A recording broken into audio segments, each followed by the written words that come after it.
Nominated for a total of 8 National College Radio Awards, and the first place winner of 3 from the Intercollegiate Broadcasting System. The voice of Nassau Community College. This is the award-winning 90.3 WHPC. WHPC HD Garden City. Available on the iHeartRadio app.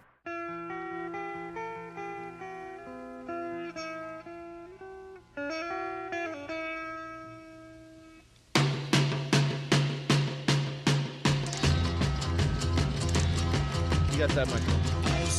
Oh, my mic's on. Hey, how you doing? Welcome to another edition of From the Press Box. I'm Rob Leonard. Joining me, of course, as always, is my brother and award-winning sports writer, Tim Leonard. As we talk sports every Monday, 9 a.m. to 10 a.m. And do you know why I'm playing this song, brother? No.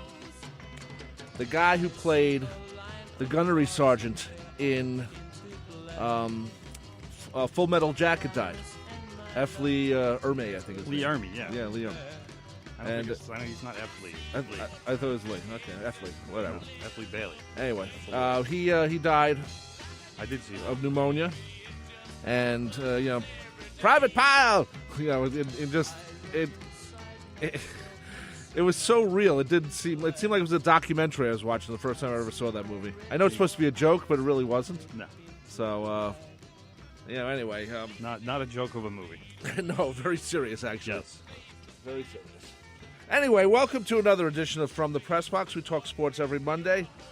And we have to start off, brother, with the Mets. What did I say last week about the Mets? Do you remember? Do you remember what I said? Tell Mick to hush it up. Do you remember what I said about the Mets last week?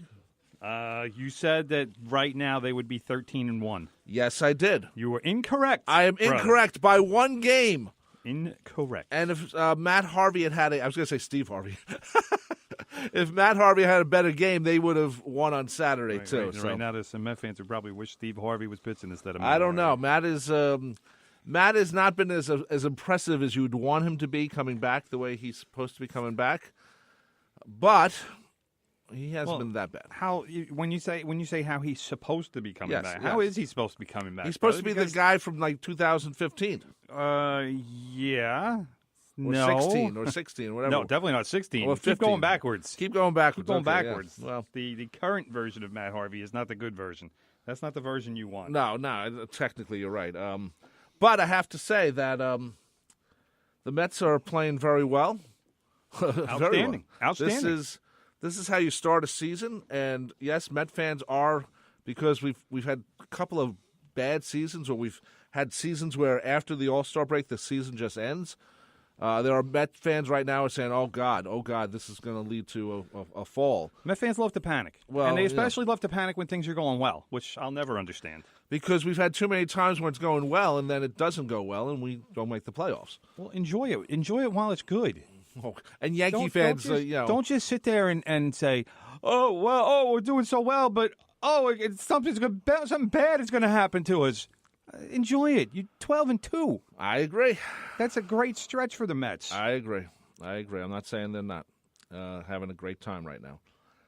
This is a good team. It's very so far so good. So far so good. The pitching has been obviously very good. Matt Harvey aside. And the hitting has, while it hasn't been great necessarily, it's been very timely. I have to say Todd Frazier has brought something to that clubhouse. This is part of the reason why I was a little saddened that the Yankees didn't re-sign him. Right. Because Todd Frazier, he's not a great player, but he's a good player. He's an above average player, and he's a guy who's great in the clubhouse. He brings teams together pretty much by himself. Which is important. You need a good clubhouse guy. You need chemistry in baseball. For 162 games, if you're going to be with a group of people for 162 games over the course of 7 or 8 months, you need that group to get along. And you need that group to care about each other. And Todd Frazier helps to facilitate that. I agree. And that impact will help overcome the likely 220 batting average that he's going to have this year. Because he'll hit for power, he'll drive in runs, but chances are he's going to bat about 220. That's been his history. That's been his career. But he brings an intangible that helps a team. and it's not going to be reflected on any kind of stats. Right, and you need a guy like him. You need a guy who just is there. You know who's a good clubhouse guy and also has a similar type of thing? It's a different sport. I don't know who's that. Bro? Herb Williams. Herb was a good guy. Everyone loved Herb. Okay, He was. Everyone. The fans loved him. He played 2 minutes a game, if that. But he seemed to have a good hold of the helping out in the clubhouse. That's why he was the assistant coach for so many years. So many different coaches too. When Herb got in the game, Knicks fans knew the game was over and they had a win in the bag. Right, so that's true. That was why Herb usually would get cheers. And Patrick, you can go take a rest. Yeah. And anyway, so the Mets 12-2. This bullpen's been really good. I thought, maybe they're going to it too soon already, but they've done very well so far. Early in the season, bullpens are going to have to pitch more than they will later in the season because starting pitchers still aren't stretched out.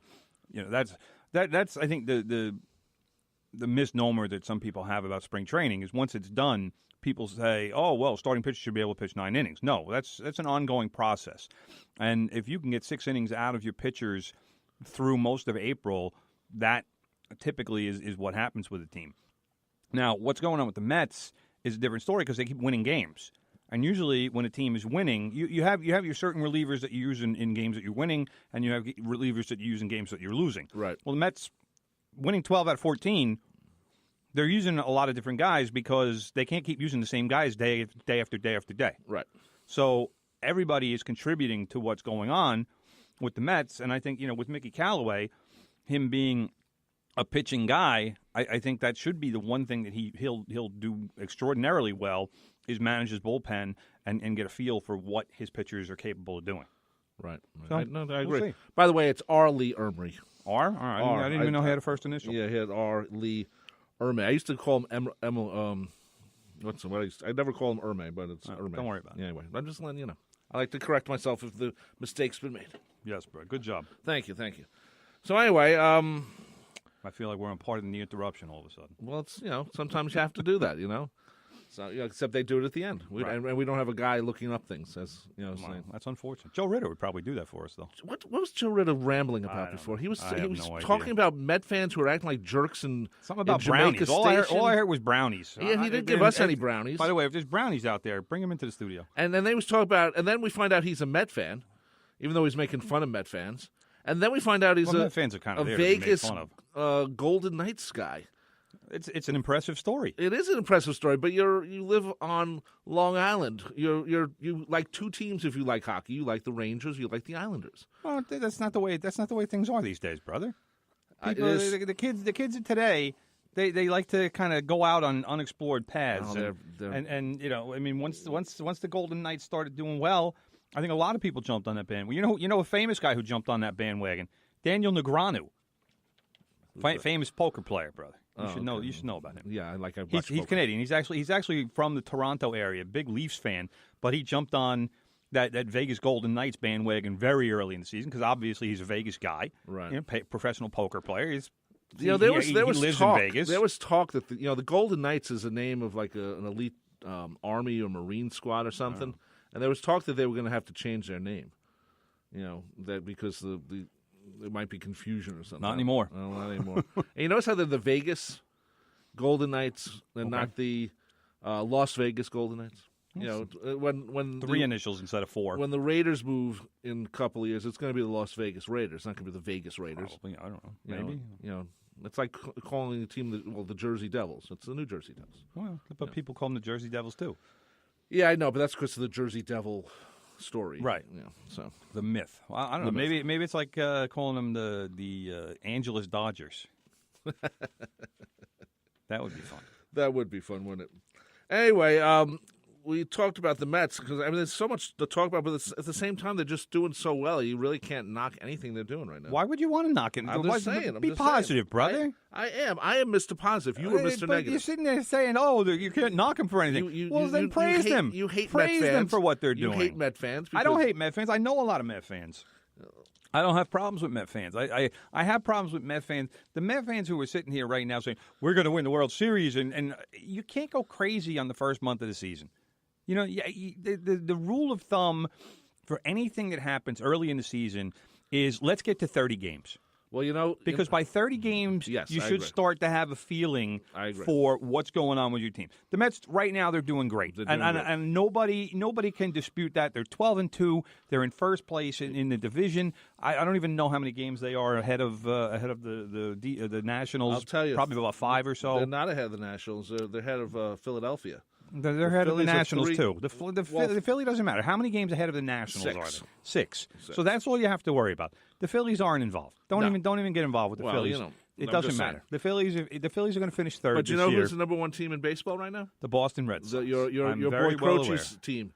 Yes. Croce, who is up in Boston thinking today is Isn't a today great Patriots Day or Today's something like that? Patriots Day. That's why you can Good for pay him. taxes tomorrow. Or Patriot Day? I Patriot wasn't Day. sure. I'm not sure if it's which one. Patriot Day, because Yeah. otherwise it would be. It's not about the football team. It's No, about no. actually like the brave men and women who have fought for this country. Though you never know with that area. They might just want to They're so praise. stupid. They probably think it's for the football team. Yeah. Anyway, the Yankees, by the way, are 7-7. Hey, by the way, John Valenti watching on the Facebook Live. Valenti? Yeah, give him a wave. Hey, I was watching the Spano show, 30 for 30. They aired it on MSG the other day, and there's That's John right. Valenti in there. I saw it too. And we interviewed him That's about right. the book Sweet Pea. He's been on the show. I know. Hey, John, what's Friend up? of the show. Friend of the show. Writer for Newsday, too. Anyway, Yankees are 7-7, brother. 500 right up the middle. Disappointing. It's a little disappointment. I agree with you. I do want to say, I'm disagreeing vehemently with Joe Ritter and his assertion from the previous show that Giancarlo Stanton can't catch, because Giancarlo Stanton can catch. Right. He's learning a new position. All right? Right. So let's give him a little bit of a break on left field. He's played right field his entire career. The one thing that he had to do coming over to the Yankees was play left field. That was part of the deal. He's either going to play left field or he's going to DH. And right now, the Yankees are still going through some injuries. Aaron Hicks is healthy again, so Stanton probably won't play as much outfield because it'll probably be going across. It'll be Gardner in left, Hicks in center, and Judge in right. So then Stanton will be able to DH, depending on the pitcher. Maybe Right. Stanton will be out in left field, but he's still learning the position. Let's not kill a guy for making a couple bad plays. Would I like to see him playing better in the field? Yes, I would, because there have been a couple times where he looked lost, including that play that Joe was talking about where he overran the ball. He was ready. He said after the game he was ready to jump the fence to go into the stands to catch this ball. The ball landed 5 feet fair. I saw that, yeah. I mean, he badly misplayed this ball. So from that standpoint, if that's how it is, yeah, he still needs to learn angles, and he still needs to learn what a left fielder and how a left fielder needs to approach a ball, and that's fine. But it needs to happen, and it needs to happen soon, because you can't keep making mistakes like that. I agree. So, but for what it is right now, it's you know what? When you're in the outfield and you're used to playing right field, there's a certain angle of the ball you look for, and different things like that. When a ball comes out to right field, chances are, it depends on obviously if it's a right-handed batter or left-handed batter hitting it, but chances are the ball is going to slice more towards the line. Now, when you're playing left field, the ball will again, depending on the hitter, it's going to slice in a different way. But the ball doesn't come at you straight. Right. Unless you're in center field. Chances are the ball will, but again, it depends on which side it's hit to, whether it's left center or right center. But it's rare that a ball will go out to right field or left field and be perfectly straight. So that's what you need. I mean, his brain is wired that he's used to the ball coming to him in a certain angle. Yeah, I And have no problem with that. He needs to fix that. By the way, brother, I'll save it for the break. Maybe. What's that? Well, I don't know. Maybe we should bring it up right now. Go ahead. Well, I don't want to take away from talking about the Yankees, but I don't want to forget what I'm talking about here. What's the deal with Derek Jeter and his role with the Miami Marlins? And the reason I say this is, it looks like ever since he got there, he's become bad Derek Jeter.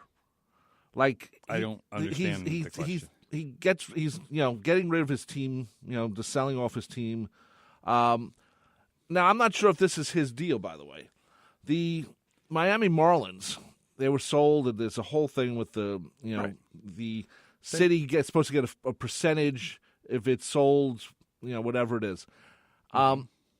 They're trying now to get out of paying that percentage by saying that the team is an actual corporation of the British version.